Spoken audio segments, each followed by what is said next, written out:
आज हम जिस विषय पर बात करने जा रहे हैं वो है विस्तार। जी हाँ, कई बार बातें सार में भी कही जा सकती हैं, यानी थोड़े शब्दों में भी कही जा सकती हैं, लेकिन अपनी बात को वज़नी बनाने के लिए या फिर हमें बहुत ज़्यादा पता है इस बात के बारे में, इस भावना के तहत हम उन बातों के बहुत विस्तार में चले जाते हैं। और फिर ना केवल ये बातों में होता है, बल्कि जीवन में भी कई ऐसे क्षेत्र होते हैं जिनका हम इतना विस्तार कर लेते हैं कि कभी कभी हमें लगता है कि इतना विस्तार करने की आवश्यकता नहीं थी। हमने जीवन के उन बिंदुओं को, उन पहलुओं को छोड़ दिया जिनको समय रहते हमें जीना चाहिए था। चलिए देखते हैं सार विस्तार क्या है ये शब्द, और कहाँ कहाँ हमने इन दोनों ही शब्दों में ज़्यादा काम कर लिया है। इस विषय पर बातचीत करने के लिए हमारे साथ हमारी राजयोगिनी डॉक्टर सविता दीदी। दीदी ओम शांति। ओम शांति। बहुत देखा जाता है आजकल दीदी कि लोग विस्तार में बहुत रहते हैं, या तो बिल्कुल बात नहीं करते और जब करते हैं तो विस्तार में चले जाते हैं। उसके पीछे कहीं ना कहीं उनका ऐसा भी रहता है कि हमें बहुत ज़्यादा पता है इस बात के बारे में। एक ही बात में कई तरह के एग्जाम्पल्स भी दे देंगे वो, जबकि बात तो किसी को पहले ही सेंटेंस में समझ आ गई होती है, लेकिन हम कभी शेखियाँ बघारना, कभी हमें ये लगता है कि हम सबसे ज़्यादा जानते हैं इस बात के बारे में। क्या है ये सार विस्तार का खेल? विस्तार में जाते हैं बातों को लेकर के, कई बार बीती हुई बातों को लेकर के, माना केवल बोलने में नहीं, चिंतन में भी जाते हैं जी। सोचते रहेंगे किसी बात के बारे में, और उसको फिर फुल स्टॉप नहीं लगा पाते। माना मुझे पता है कि इतना सब सोचने से कोई फ़ायदा नहीं होने वाला। बीती हुई बातों के लिए तो हम ये भी कहते हैं जो बीत गया वो लौट कर आने वाला है नहीं ना, लेकिन फिर भी अगर हम उसको सोच रहे हैं तो वो हमारा जो प्रेजेंट है उसको भी वो इफ़ेक्ट कर रहा होता है, और यहाँ तक कि वो हमारे फ्यूचर पर भी उसका असर आ सकता है अगर हम बहुत ज़्यादा उन बातों को प्रेजेंट में लेकर के चलते हैं। तो ये जो हम विस्तार करते हैं, चाहे थॉट्स में, चाहे हम बोलते हैं किसी बात को, जैसे कहा कि जो बात हमें 20 शब्दों की हम 2 शब्दों में, 4 शब्दों में भी कह सकते हैं, लेकिन कईयों की बहुत बोलने की आदत होती है तो वो उसको बोलते जाते हैं। इससे भी आगे हम अपने कार्यों का भी विस्तार करते हैं। कई लोगों को ये शौक़ होता है कि हम जो कर रहे हैं वो ज़्यादा से ज़्यादा हम उसको बढ़ाते जाएं ना। जैसे अपना बिज़नेस है, लोग अपने बिज़नेस को बढ़ाते जाते हैं, जितना उनको उसमें प्रॉफिट होता जाता है उतना ही उनको और एंथुसियाज़म आता है कि और होना चाहिए, और होना चाहिए। इसमें नुकसान क्या होता है, किसी भी चीज़ की हद होती है ना। जब हम उस हद को पार करने लग जाते हैं तो निश्चित है कि उसके प्रभाव हमारी ज़िंदगी पर आने लग जाते हैं। तो आज आप इतना जब विस्तार करते हैं, चाहे कार्यों का विस्तार है, चाहे आपके संबंधों का विस्तार है ना। कुछ लोगों का इस तरह के विस्तार करने की भी आदत होती है, मेरा सोशल सर्कल बहुत बड़ा होना चाहिए। आपको उतना टाइम देना पड़ेगा, जो भी आप बढ़ाएंगे उसको उतना समय शक्ति तो आपको देना ही है। जी। फिर आपकी जो व्यक्तिगत जीवन है ना, उसको आप समय नहीं दे पा रहे। फिर आपके परिवार को फिर आप उतना समय नहीं दे पाते हैं, वो असंतुष्ट हो जाते हैं, है ना। आप जो बाह्य जीवन है उसमें तो आप खुश हैं, है ना, वहाँ जो आप चाह रहे हैं वो प्राप्त कर रहे हैं, लेकिन जैसे ही आप घर लौट कर आते हैं तो पता चलता है कि आपका परिवार बिखर रहा है। क्योंकि अगर वो असंतुष्ट हैं तो निश्चित है कि घर में वो नाराज़गी का माहौल बना रहेगा। या कई बार तो हमारे पास ही टाइम नहीं होता, हम इतने थके हुए हैं, आए और हम सो गए, हमने किसी से बातचीत ही नहीं की। एक ऐसे ही मिसाल मुझे याद आता है कि एक छोटा बच्चा, उसके पिता बिजनेसमैन थे और बिज़नेस बहुत ज़्यादा फैला हुआ, तो वो अपने बच्चे को टाइम नहीं दे पाते थे। तो बच्चा अपने पिता को देख ही नहीं पाता था, क्योंकि वो जब आते थे तब वो सो जाता था, और जब वो उठता था तब तक वो निकल चुके होते थे, घर से काम पर चले गए होते थे। वो हफ्ते में एक बार कभी अपने पिता को दिखता था। तो उसे बहुत इच्छा होती थी कि सबके पिता अपने बेटों को घुमाने के लिए ले जाते हैं, उनके साथ टाइम स्पेंड करते हैं, तो खेलते हैं और एक अच्छा क्वालिटी टाइम स्पेंड करते हैं। तो मैं भी बातें करूं अपने पिताजी से, तो उसने जब उसको मौका मिला तो वो अपने पिता के पास चला गया हिम्मत करके। हालांकि वो छुट्टी वाले दिन भी बिजी होते थे किसी चीज़ में। तो वो पूछने लगा कि पिताजी आप 1 घंटे में कितना कमा लेते हैं? तो उन्होंने बताया। फिर उसने जाकर के अपनी माँ को कहा कि माँ मुझे इतना पैसा दे दो। तो माँ ने कहा ठीक है, क्योंकि पैसे की तो कमी नहीं थी घर में, तो इतना कमाते थे। तो बेटे ने जितना पैसा मांगा तो उन्होंने दे दिया उनको। फिर वो जाकर के अपने पिताजी को देता है और कहता है कि लो पापा, ये आपके 1 घंटे की जो आपकी कमाई है ये है, आप मुझे अपना 1 घंटा दे दो। बताइए कितना बड़ा व्यंग है ये। तो मतलब उनको रियलाइज़ हुआ ये बात कि मतलब मैं बच्चे को बिल्कुल भी टाइम नहीं देता हूँ। तो यहाँ कहाँ हम ये सब चीज़ें अपनी ज़िंदगी की जो हमारी वास्तविकता है उससे हम कितना दूर जाने लग जाते हैं जब हम बहुत विस्तार में जाते हैं। इसीलिए कहते हैं विस्तार को सार में लाने की शक्ति जी ये हमारे अंदर होनी चाहिए। ऐसा नहीं है कि हम जीवन में बढ़े नहीं आगे, या हम धन नहीं कमाएं, या हम जो भी हमारे संबंध हैं उन संबंधों में जो भी हमारा सोशल सर्कल है उसको हम मेंटेन नहीं करें, भाव ये नहीं है। लेकिन ये सब होते हुए भी, विस्तार में होते हुए भी हम सार में भी आ सकें। तो कहने का भाव ये है कि जो विस्तार है उसको हम सार में ला सकें। जैसे हम एक उदाहरण देते हैं, हमारी प्रकृति में ही एक ऐसा प्राणी है, कछुआ है जैसे, ना, तो कछुए में ये कला होती है। उसके शरीर पर एक कठोर खोल होता है, हम सब जानते हैं कछुआ कैसा जानवर है, और उसमें वो अपने अंगों को समेटे रहता है, और जब उसको खाना होता है, चलना होता है, तब वो अपने अंग बाहर निकालता है, अपना खाता है, चलता है, और फिर बाद में वापस समेट के अपने आप को उस खोल में सुरक्षित कर लेता है। तो वो उसका सुरक्षा कवच है कि वो उसमें ही अपने आप को रखता है।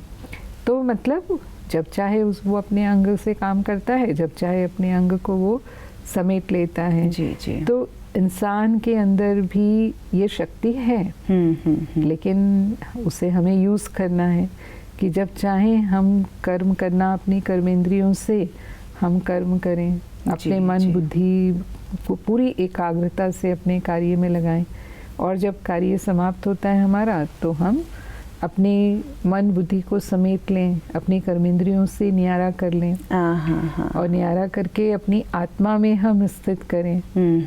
तो अगर कुछ समय भी हम अपने मन को आत्मा में स्थित कर लेते, माना पूरे संसार के विस्तार से जो भी हमारा है, जो भी हमारे मन में भी चल रहा है, जैसे हमने कहा कि बीती हुई बातें चलती हैं या इसकी उसकी बातें चलती हैं, हमारे जीवन में कुछ ना कुछ तो घटता ही रहता है। तो वो तो हम परिस्थितियों के वश ही मन को चलाते हैं, है ना। जैसे जैसी परिस्थितियाँ व्यक्ति हमारे आसपास होते हैं उसी के अनुसार मेरे मन में विचार चलते रहते हैं। तो कुछ भी चल रहा है मेरे मन में, लेकिन उसको मैंने सार में लेके आना है। उसको मैंने बंद कर, मैंने स्टॉप करके ये पावर हमारे अंदर होनी चाहिए कि हम अपनी आत्मा में स्थित हो जाएं कुछ समय के लिए। तो आत्मा तो शांत स्वरूप है, शक्ति स्वरूप है, सुख स्वरूप है।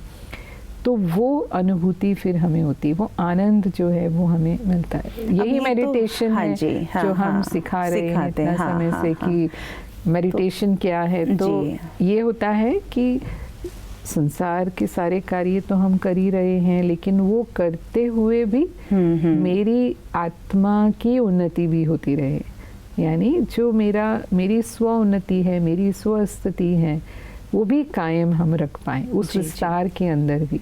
तो ये कला ये बड़ी सुंदर बात है कि ये अगर हम अपने बिजनेस की बात कर रहे हैं या हम बातचीत का जो दायरा है हम बढ़ाते जा रहे हैं, उसमें थोड़ा अंकुश होना चाहिए कि हम दोनों चीज़ों का बैलेंस रख कर चलें।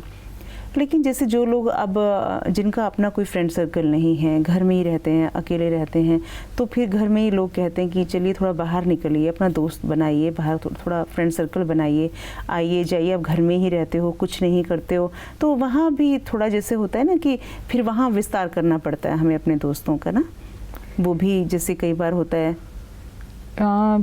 अगर किसी का ऐसा स्वभाव है जिसको हम अंतर्मुखी स्वभाव कहते हैं ना, कुछ लोगों को ज़्यादा बातचीत करने की आदत नहीं होती, अलग अलग प्रकार की पर्सनालिटी होती है दुनिया के अंदर। तो कुछ लोग बाह्यमुखी होते हैं, जैसे हमने बात की बात को बढ़ाते ही जाते हैं, मतलब उनको उसको ब्रेक लगाना नहीं आता है। लेकिन कुछ होते हैं जो बोलना ही नहीं चाहते, या बिल्कुल ऐसे बात करेंगे टू द पॉइंट, उसके आगे वो ज़्यादा बात करना पसंद ही नहीं करते। वो भी नुकसानदेह होता है फिर, है ना, आपने आप एक्सप्रेस ही नहीं कर पा रहे हैं फिर। हाँ, तो कहाँ ना कहाँ फिर उनके अंदर थोड़ी हीन भावना आ जाना, कोई कॉम्प्लेक्स जैसे अपने अंदर आ जाता है, और उसके कारण फिर वो सफल नहीं हो पाते उतना जितना कि वो सफल हो सकते हैं, या हाँ। ऐसे लोगों के डिप्रेशन में जाने के चांसेस भी होते हैं। तो फिर दोनों का ही बैलेंस चाहिए कि बहुत ज़्यादा बहिमुखी भी नहीं होना चाहिए, तो बहुत ज़्यादा अंतर्मुखी भी नहीं होना चाहिए। माना जहाँ हमें अपने आप को एक्सप्रेस करना है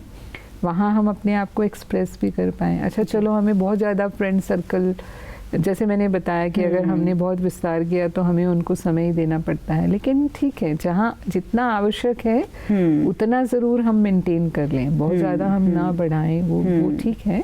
लेकिन तो वो भी उस आजकल एक चीज़ ये भी देखते हैं कि घर में 3 लोग हैं और तीनों लोग ही अपने घर में फ़ोन लेके अपने अपने बिस्तर पर बैठे हैं, बातचीत करने के लिए कोई है ही नहीं, और इन बिटवीन कोई घर में आ जाता है, ठीक है, और हम तीनों ही शुरू हो जाते हैं, मुझे भी अपनी बात कहनी है, उसको भी अपनी बात। अब सुनने वाले को ये लगता है कि मैं किसकी सुनूं, क्योंकि अभी तक हम कोई बातचीत कर ही नहीं रहे थे। मतलब इंसान का स्वभाव हो गया है कि जब हम फ़ोन पे ही लगे रहते हैं, अब इंसान का तो स्वभाव है बात करना भी, और कोई जब उसे कोई बात करने के लिए मिलता नहीं तो कोई आ जाए, क्योंकि बहुत सारे लोगों को मैंने देखा है कि वो बात करते करते इतने विस्तार में चले जाते हैं कि अगर सामने वाला अपनी प्रतिक्रिया भी देना चाहे तो उनको वो भी लेना मतलब उचित नहीं लगता, मंजूर नहीं है। तो वो भी एक थोड़ा सा माइनस पॉइंट होता है विस्तार में जाने का ना।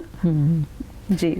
और इसमें एक चीज़ और जो हम समझ सकते हैं कि जैसे जो हम सार की बात कर रहे थे, जैसे हमने मेडिटेशन की बात की, क्योंकि सार में हम कैसे आ सकते हैं, क्योंकि मन पर ब्रेक लगाना इतना आसान नहीं है।